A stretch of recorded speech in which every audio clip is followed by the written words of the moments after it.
am here with Joe Mazzochette, General Manager of Eastern OptX. Hi, Joe. Hello, how are you, Deborah? Good. How about you start by telling us a little bit about Eastern OptX and what you do at a high level? Sure. And then kind of bring it down into some specific applications. Sure.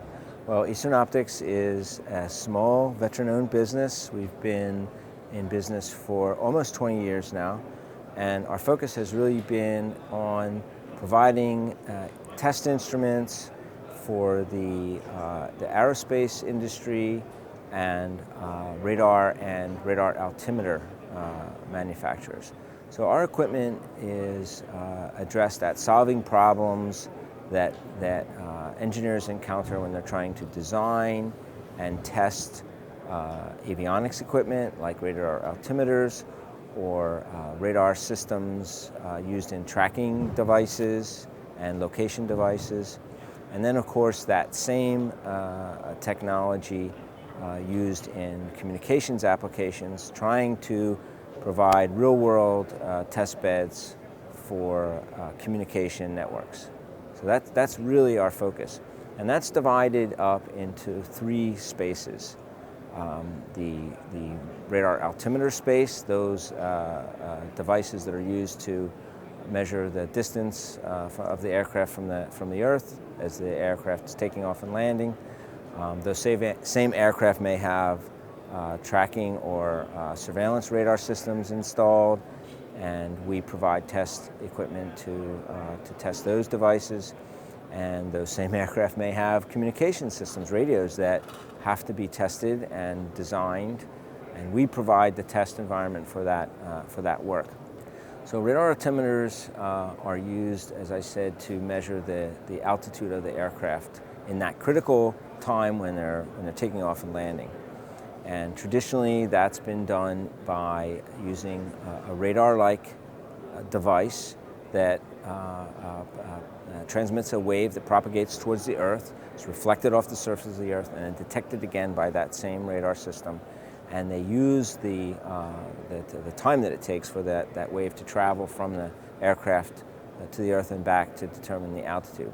So what kind of problems does that present for the designer?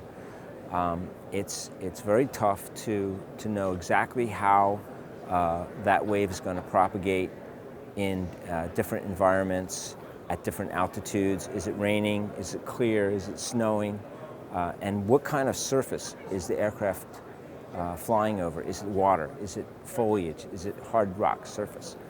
So there are many techniques that are used to try to help the designer do that kind of testing. Of course, there's real-world field testing where you fly an aircraft and you test your device that way. That's certainly the real proof of whether the system is working. But that's often inconvenient, and there are many tests that can be done before that in the laboratory. And that's where Eastern OptX plays and produces equipment that provides that laboratory level testing. So the advantages, of course, you save on the time and the cost of field testing. You don't have to radiate, so there's no propagation of those waves out into the air. And for safety reasons and for confidentiality reasons, you really want to have that advantage of being able to do the testing in the laboratory.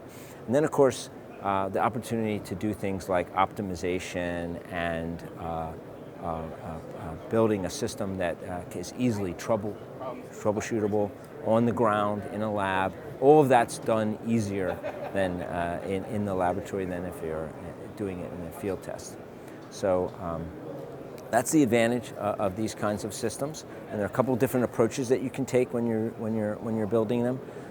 The test system, you can try to emulate the signal that the radar produces and then produce a counter signal that is what the expected receive signal should appear.